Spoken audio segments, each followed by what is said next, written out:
Eu nunca vi uma favela, eu nunca vi uma casa assim na favela, eu nunca vi uma palafita. Então, no primeiro momento eu estava em choque. O fato de morar aqui, o pessoal acha que a gente precisa muito de alimento, a gente passa fome. E na realidade não é, a gente passa dificuldade. A vida só é ruim para aquele que fica em casa esperando pela morte. Mas para aqueles que têm coragem de encarar a realidade, a vida é boa. Não adianta ficar em uma sala com ar-condicionado, com data show, retroprojetor, estudando livros, se eu não consigo colocar um grão, né, na construção de um mundo melhor. E a luta continua, né? A gente não para não. A cidade cresceu, acredito que não tem mais para onde crescer, e com esse espaço que ainda tem que as pessoas procuram fazer o melhor. A cidade não para, a cidade só cresce, o de cima sobe, o de baixo desce. A cidade não para, a cidade só cresce, o de cima sobe, o de baixo desce.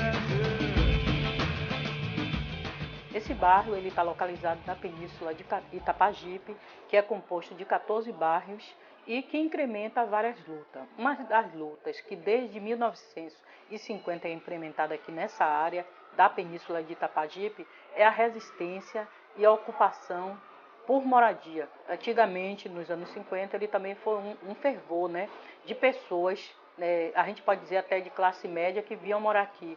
Aqui a gente tinha tanto fazendeiros, como também tinha grandes donos de fábrica, e em função de ter essa camada da população mais favorecida, evidentemente que apareceu também outra parte, né, que era menos favorecida. Foi durante muitas décadas ocasionados por chegada de moradores de outros lugares, né? Pessoas do Recôncavo, e nós tivemos alguns booms. O incêndio da Feira de Água de Meninos, né, que dizem que foi tudo tramado. Aí o pessoal ficou sem moradia, aí o pessoal veio todo para cá, veio muita gente para cá, também do interior, muita gente dividia de Maré. Pessoal que ficou sem moradia, aí ocupou a área da Maré. A maré mais rasa, foi fazendo suas palafitas, não chegaram assim logo fazendo a rua, chegaram assim em pontos diferentes, nisso aí espalhou-se o bairro mais, e naquele ponto de referência de uma família, ia construindo outras famílias. É uma região que começa a ser ocupada aproximadamente na década de 50, e que todo esse processo, né, por conta da indústria, ou seja, por ser uma zona industrial, era essa área de alagados que foi concentrada a população que precisava de estar próximo da indústria, do seu trabalho, e como não tinha outras possibilidades, foi ocupando as áreas de mar, né?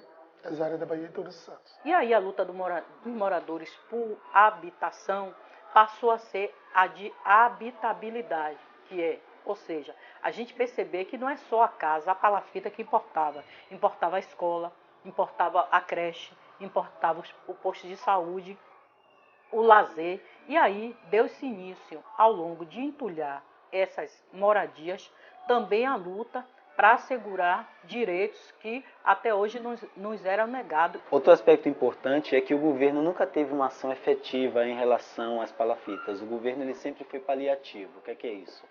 Ele sempre propunha ações que eram ações remediativas, não eram ações eficazes para acabar com as palafitas ou fazer uma moradia digna. Eu me lembro de quando eu era criança que a Prefeitura de Salvador dava as tábuas para as pessoas modificarem a palafita. De lá para cá vieram os projetos, a mesa com H, Habitação Melhoramento Sociedade Anônima, para restaurar as casas, né? Aí começaram a ver as palafitas, proibiram fazer casa de construção naquela época, tinha que ser só de madeirite, disseram que não podia fazer mais de um andar, aquelas exigências normais de urbanismo, né? Foi quando eu comecei a viajar nos barcos, trazendo madeira para construir essas palafitas.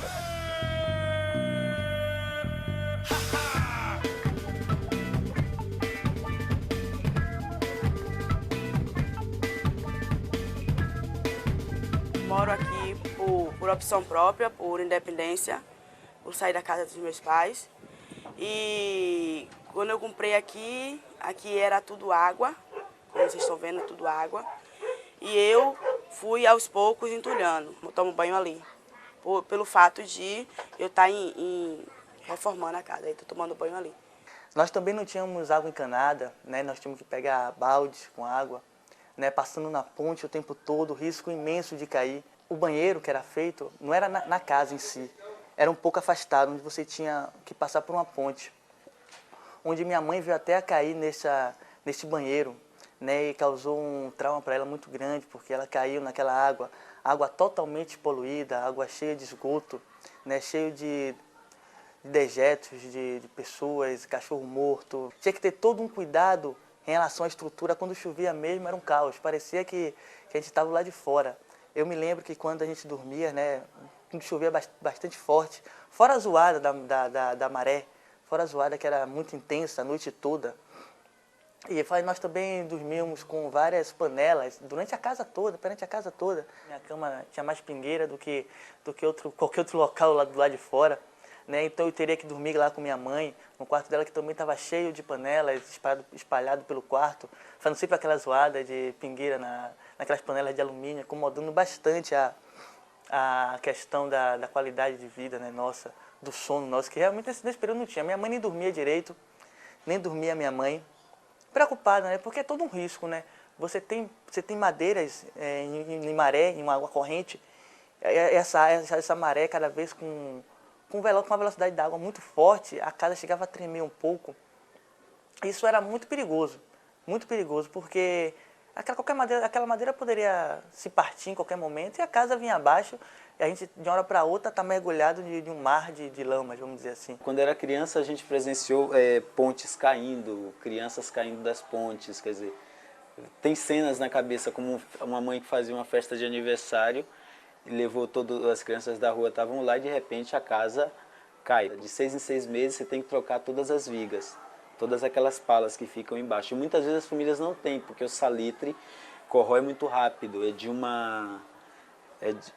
e precisa modificar, precisa modificar. E as pessoas não tinham recursos para isso.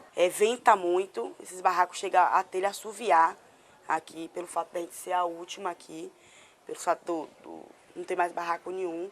O vento chega a sacudir aqui a casa, balançar os madeirites.